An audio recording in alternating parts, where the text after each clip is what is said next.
Everyone, आपका फिर एक बार स्वागत है आपके अपने चैनल मैथ किंग मेकर में। आज हम अपने जो क्लास 6 का चैप्टर 4 है बेसिक ज्योमेट्रिकल आइडियाज़, उसको आगे बढ़ाते हैं। डे 1 हमने कंप्लीट किया था। डे 1 में क्या क्या चीज़ें हमने डिस्कस करी थी? Points, line segment, line, intersecting line, parallel line, ray, curve, simple curve, open and close curve, region of the curve, polygon, side, vertices and diagonals, and exercise 4.1 and 4.2. So these have been covered in day 1. So now we will cover day 2. Day 2 में क्या cover करने वाले हैं हम? Angles and it's interior. Angle and it's interior पढ़ेंगे, angle के बारे में पढ़ेंगे, उसके इंटीरियर के बारे में पढ़ेंगे, ट्रायंगल्स के बारे में पढ़ेंगे, क्वाड्रिलेटरल्स के बारे में पढ़ेंगे और सर्किल के बारे में पढ़ेंगे, और उसके कुछ सब पार्ट्स के बारे में हम यहाँ पे डिस्कस करने वाले हैं। तो सबसे पहले जो हम डिस्कस करेंगे वो एंगल के बारे में डिस्कस करेंगे। ठीक है, एंगल क्या होता है? जब दो लाइन सेगमेंट एक दूसरे को कहीं पे कट करते हैं। ठीक है, ये लाइन सेगमेंट हैं दो, ये ए बी है, ये सी डी है।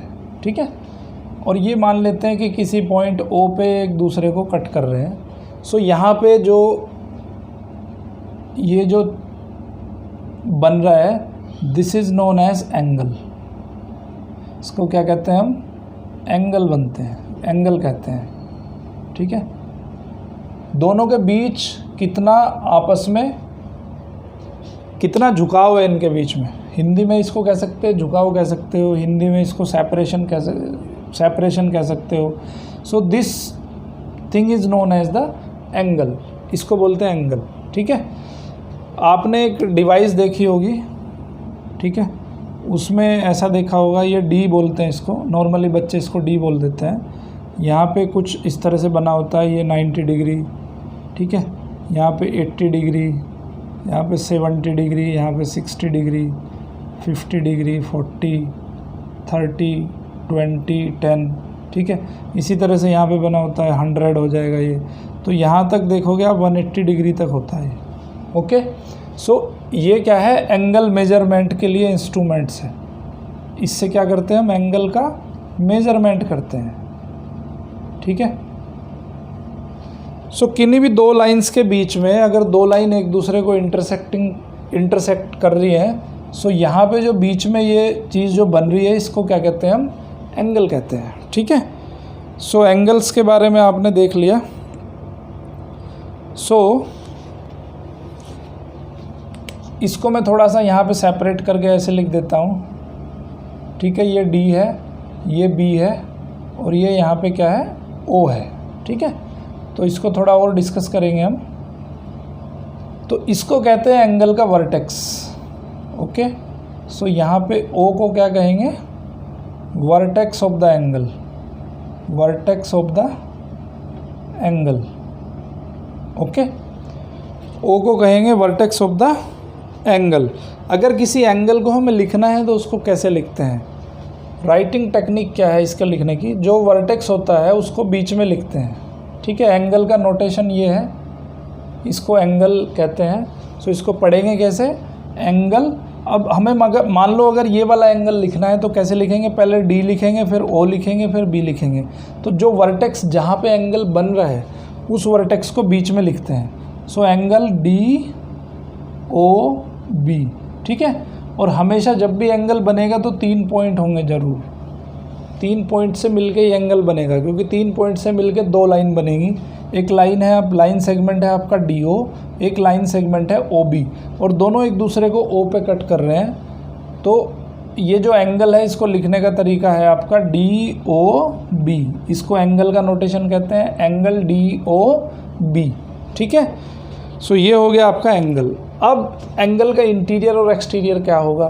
देखो, ये वाला जो पोर्शन है, ये जो लाइन, अब अगर इसको आगे भी बढ़ाओगे और, है ना, कहीं पे ऐसे चला जाएगा ये लाइन कहीं पे ऐसे चली जाएगी। ओके, सो ये वाला जो पोर्शन है इसके अंदर वाला जो पोर्शन है, इस पोर्शन को कहते हैं इंटीरियर ऑफ द एंगल। क्या कहेंगे इसको? Interior of the angle.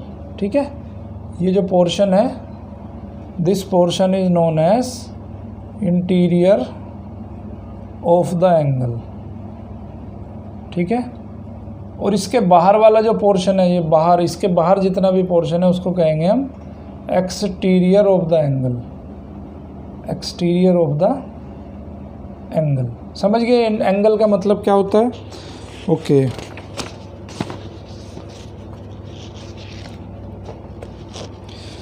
तो एंगल पे बेस्ड है आपकी एक्सरसाइज नंबर 4.3। यहाँ पे आपको खाली उसका नाम लिखना है एंगल का। सो एंगल का नाम कैसे लिखते हैं मैंने आपको बता दिया। अगर इसको लिखना है हम लिखेंगे DOB, ठीक है। यहाँ से लिखना है तो लिखेंगे AOC, ठीक है। एक दो एग्जाम्पल देख लेते हैं, उसके बाद ये चीज़ें बिल्कुल क्लियर हो जाएंगी आपको एंगल कैसे लिखना है, एंगल क्या होता है। सो मैं 5 क्वेश्चन दे रहा हूँ, आपको क्या करना है, एंगल्स के नाम लिखने हैं, ठीक है।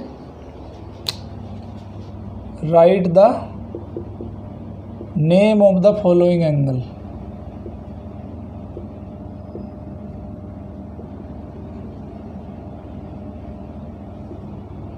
ये कोई एंगल बनाया हमने ABC,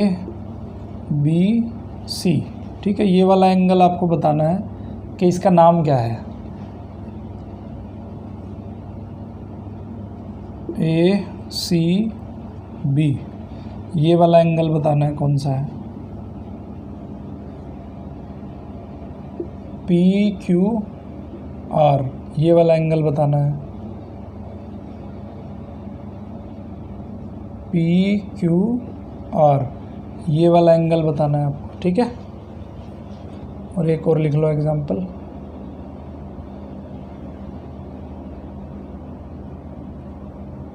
ये वाला एंगल बताना है आपको, ठीक है। तो ये 5 क्वेश्चन करने हैं आपको, ये होमवर्क है आपका इस एक्सरसाइज का। और उसके बाद करना है हमें एक्सरसाइज नंबर 4.3, ठीक है। अब एंगल पढ़ लिया हमने, अब उसके बाद पढ़ेंगे हम ट्राइंगल्स। देखो, जब ट्राइंगल का मतलब क्या है, ट्राई मतलब 3 और एंगल्स तो मतलब एंगल। जहाँ पे 3 एंगल एक साथ आ रहे हो, सो ऐसी शेप को हम क्या कहते हैं, ट्राइंगल कहते हैं। जैसे ये हमने एक ट्राइंगल बना दिया ABC। अब देखो यहाँ पे क्या है, पहली चीज़ है कि ये सिंपल कर्व है, पहली चीज़ ये सिंपल है। दूसरी चीज़ क्या है कि ये क्लोज्ड कर्व है, ठीक है। सो हम यहाँ पढ़ने वाले सिर्फ यही हैं कि सिंपल कर्व और क्लोज्ड कर्व के बारे में पढ़ेंगे। सो कितने टाइप के सिंपल कर्व, क्लोज्ड कर्व होते हैं वो थोड़ा सा यहाँ पे डिस्कस कर रहे हैं, ओके। तो ये ट्रायंगल है आपका, इस ट्रायंगल में कितने एंगल हैं? देखो, एक ये AC लाइन है और एक AB लाइन है, दोनों ये वाला एंगल बना रही है। एक BC लाइन है और एक AB लाइन है, ये एंगल ये बना रही है। एक आपका BC लाइन है, एक CA लाइन है, तो ये एंगल ये बना रही है, ठीक है।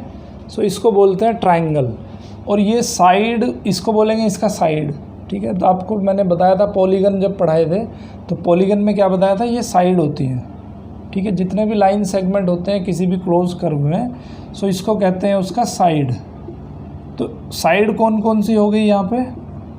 साइड हो गई पहली AB हो गई, AB एक साइड हो गई, BC एक साइड हो गई, और एक साइड हो गई CA, ठीक है। तो यहाँ पे ट्रायंगल की कितनी साइड होती हैं? 3 साइड होती हैं। ट्रायंगल में एंगल्स कितने होते हैं? एंगल भी 3 होंगे। एक एंगल होगा ABC, एंगल ABC। एक एंगल होगा BCA, एंगल BCA। एक एंगल होगा CAB, ठीक है। तो ऐसी शेप जिसमें 3 एंगल होते हैं और 3 साइड होती हैं, तो उस क्लोज्ड शेप को कहते हैं हम, क्लोज्ड कर्व को कहते हैं हम ट्रायंगल, ठीक है। सो वेरी वेरी सिंपल है यहाँ पे ट्रायंगल क्या होता है। सो जैसे हमने वहाँ पे पढ़ा था कि किसी भी शेप का इंटीरियर और एक्सटीरियर क्या होता है। इंटीरियर, इस ट्रायंगल का इंटीरियर क्या हो जाएगा, इसके अंदर और बाउंड्री वाला पोर्शन अगर हम इंक्लूड कर लें, सो ये हो जाएगा इंटीरियर ऑफ द ट्रायंगल, ठीक है। इंटीरियर ऑफ द ट्रायंगल, इसको कहेंगे इंटीरियर ऑफ द ट्रायंगल, ठीक है। और इसके बाहर वाला जो एरिया होगा उसको क्या कहेंगे, एक्सटीरियर ऑफ द ट्रायंगल। तो उसके बाद एक्सरसाइज नंबर 4.4 है, आपको करनी है। 4.4 में अगर कोई डाउट आता है तो आप पूछ सकते हो कमेंट बॉक्स में जाके, बहुत सिंपल एक्सरसाइज है। उसके बाद पढ़ेंगे हम क्वाड्रिलेटरल। अभी तक हमने क्या पढ़ा था, 3 साइड वाली शेप पढ़ ली। अब हम पढ़ेंगे 4 साइड वाली शेप, जिसमें 4 साइड हों और 4 हों उसके पास एंगल। सो ऐसी शेप को क्या कहते हैं हम, क्वाड्रिलेटरल्स कहते हैं। ठीक है, वो शेप जिसमें सिंपल है, क्लोज्ड है और 4 साइड है, 4 ट्रायंगल है। सो ऐसी शेप को कहते हैं हम क्वाड्रिलेटरल। ओके, क्वाड्रिलेटरल के अंदर क्या होगा, 4 होंगी साइड्स और 4 होंगे एंगल्स। ठीक है, जैसे ये एक बना दो आप। इसमें क्या है, साइड कौन कौन सी हो जाएंगी आपकी, साइड्स हो जाएंगी, एक तो ए बी हो जाएगी, एक बी सी हो जाएगी, एक सी डी हो जाएगी, एक डी ए हो जाएगी। एंगल बताओ बच्चों फटाफट कौन कौन से होंगे। एंगल होगा एक तो ये वाला एंगल, ये वाला एंगल, ये वाला एंगल, ये वाला एंगल। अब इसे लिखेंगे कैसे, इस एंगल को कैसे लिखेंगे, ए को बी ए डी एंगल होगा एक, बी ए डी। एक एंगल क्या होगा, ए लिख दिया हमने, ए डी सी होगा, एंगल ए डी सी। अब एंगल सी को लिखेंगे तो डी सी बी हो जाएगा, एंगल डी सी बी हो गया। अब बी को लिखेंगे तो कैसे लिखेंगे, या तो ए बी सी लिख दो या सी बी ए लिख दो, बात एक ही है, एंगल ए बी सी। ठीक है, या इसको लिख सकते हैं एंगल सी बी ए। ठीक है, जो जिस पॉइंट पे वर्टेक्स को हमें बीच में लिखना है, बस ये ध्यान रखना है, जहाँ पे एंगल फॉर्म हो रहा है उसको बीच में लिखना है। ठीक है, सो इस तरह की जो शेप है हमारी, जिसमें 4 एंगल होती हैं, 4 साइड होती हैं, सो उसको कहते हैं हम क्वाड्रिलेटरल्स। ठीक है, अब क्वाड्रिलेटरल्स के अंदर में कुछ डेफिनेशंस आती हैं। क्वाड्रिलेटरल में क्या है, देखो ये जो आमने सामने की जो साइड होती है, ये इसके सामने की साइड ये है और इसके सामने की साइड ये है। ठीक है, तो दोनों इस साइड को, यानी कि इसमें क्या है, अपोजिट, इन जो आमने सामने की साइड है उसको क्या कहते हैं, अपोजिट साइड्स। सो अपोजिट साइड्स कौन कौन सी, यहाँ पे एक ए बी के अपोजिट क्या है, सी डी है। ठीक है, A B and C D, और सी डी के अपोजिट साइड ए बी है, ए बी के अपोजिट सी डी है, सी डी के अपोजिट ए बी है। दूसरा पेयर कौन सा है, एक है डी ए डी और बी सी, तो एक है A D and B C. बच्चों देखो यहाँ पे ये भी कुछ बच्चों को कन्फ्यूजन हो सकता है कि क्या हम ए डी को ए डी लिख सकते हैं, डी ए नहीं लिख सकते हैं। बिल्कुल लिख सकते हो, ए डी और डी ए दोनों का मतलब एक ही है। ठीक है, समझ गए बात। सो ए डी भी लिख सकते हो आप, डी ए भी लिख सकते हो, मेजरमेंट क्योंकि दोनों का सेम है, तो इनको कहते हैं हम अपोजिट साइड्स। ठीक है, अपोजिट साइड के बाद आती है एडजेसेंट साइड्स, और सिमिलर फैशन में अपोजिट एंगल भी हो जाएंगे। ठीक है, अपोजिट एंगल जो सामने वाले एंगल होंगे उनको बोल देंगे हम अपोजिट एंगल्स। तो जल्दी बताओ कौन से किसके अपोजिट एंगल्स होंगे। अपोजिट एंगल्स कौन कौन से हैं, एक तो ए एंगल है सी के opposite, so angle D A C D A B and angle B C D. तो यहाँ पे ए और सी एक दूसरे के अपोजिट है। उसी तरह से बी एंगल डी एंगल के अपोजिट है, सो लिखोगे angle C B A and angle A D C. तो यहाँ पे बी एंगल डी एंगल के अपोजिट है, तो इसको बोलते हैं अपोजिट एंगल्स। ठीक है, एक आता है यहाँ पे एडजेसेंट साइड्स। एडजेसेंट मतलब होता है आपके पास वाला। ठीक है, तो यहाँ पे ए बी का ये साइड है, इस साइड के एडजेसेंट साइड कौन सी है, एक तो ये वाली इससे मिली हुई है और एक ये वाली इससे मिली हुई है। ठीक है, जैसे किसी के 2 घरों की दीवार आपस में मिली हुई है तो कहते हैं कि भाई आपका एडजेसेंट हाउस कौन सा है। एडजेसेंट मतलब है कि आपके पास पड़ोसी का घर कौन सा है जहाँ पे दोनों की दीवारें मिली हों। तो एक पहले वाले की मिली होगी और एक आखिरी वाले की, बाद वाले की मिली होगी, जो आपके बाद वाले का घर है। तो यहाँ पे ए बी के एडजेसेंट क्या है, 2 साइड हो जाएंगी, एक तो ए डी हो जाएगी और एक बी सी हो जाएगी। Adjacent sides of A B are, A B के एडजेसेंट हो जाएगी A D and B C. Similarly आप बाकी साइड्स के भी एडजेसेंट साइड निकाल सकते हो। BC के एडजेसेंट साइड क्या हो जाएगी, AB हो जाएगी और CD हो जाएगी। CD के एडजेसेंट साइड क्या हो जाएगी, BC हो जाएगी और DA हो जाएगी। DA की एडजेसेंट साइड क्या हो जाएगी, AB हो जाएगी और DC हो जाएगी। ठीक है, सो इस तरह से आप एडजेसेंट साइड निकाल सकते हो। एडजेसेंट एंगल्स क्या होते हैं, बिल्कुल सही बात है, जो पास वाले एंगल होते हैं। जैसे एंगल A का एडजेसेंट एंगल्स क्या होगा, यहाँ पे भी दो आएंगे एडजेसेंट एंगल्स। ठीक है, एंगल A का एडजेसेंट एंगल क्या होगा, B होगा और DB होगा। इसी तरह से B का एडजेसेंट क्या होगा, C होगा और A होगा। C का एडजेसेंट B होगा और D होगा। D का एडजेसेंट A होगा और C होगा। तो किसी भी क्वाड्रिलेटरल में आपको क्या बताना है, अभी अपोजिट साइड बतानी है, अपोजिट एंगल बताने हैं, एडजेसेंट एंगल बताने हैं, एडजेसेंट साइड बतानी है। ठीक है, बहुत इजी है, आराम से कर सकते हो। ओके, सो उसके बाद आती है आपकी एक्सरसाइज नंबर 4.5। 4.5 आपको करनी है खुद। कोई डाउट आता है तो पूछ सकते हो, कमेंट बॉक्स में जाके कमेंट कर सकते हो। अब हम एक और क्लोज शेप के बारे में डिस्कस करेंगे, जिस क्लोज शेप का नाम है सर्किल। ठीक है, आपने नाम सुना होगा सर्किल के, बहुत सारे एग्जाम्पल भी देखे होंगे आपने अपने डे टू डे लाइफ में। ठीक है, किसी बोतल का ढक्कन सर्किल होता है। तो सर्किल क्या होता है, एक ऐसी शेप होती है, जैसे आप मान लो एक रस्सी को बांध लेते हो। ठीक है, रस्सी आपने बांध ली, यहाँ से पकड़ ली, तो चारों तरफ अगर आप घूम जाओगे, ठीक है, सो एक शेप बनेगी, उस शेप को कहते हैं हम सर्किल। ये शेप कहलाती है सर्किल। और जहाँ से आपने रस्सी फिक्स करी थी और जहाँ पे रस्सी पकड़ी थी, रस्सी की जो लेंथ होगी, इसको बोलते हैं radius of the circle. Okay, ये सेंटर ऑफ द सर्किल, ये जो जहाँ पे आपने इस रस्सी को फिक्स किया था, इसको कहते हैं सेंटर ऑफ द सर्किल, इसको कहेंगे सेंटर। ओके, सो किसी सर्किल के अंदर एक तो सेंटर होगा और रेडियस होगी, और उसको पकड़ के चारों तरफ घुमा दो तो आपको मिल जाएगा एक सर्किल। ओके, अब सर्किल के कुछ पार्ट्स होते हैं। पहला रेडियस मैंने आपको बता दिया, और रेडियस का अगर प्लूरल होता है वो रेडियो होता है। ठीक है, plural of radius is radii, RADII। ठीक है, सो उसको बोलते हैं रेडियो। अब अगर इस रेडियस को डबल कर दें, मतलब इस रेडियस को यहाँ से यहाँ तक पूरा मिला दें, भाई ये कोई सर्किल है। ठीक है, ये सेंटर है, सेंटर से जाने वाली कोई भी एक लाइन बना लो, ये O है, ये मान लेते हैं AB है।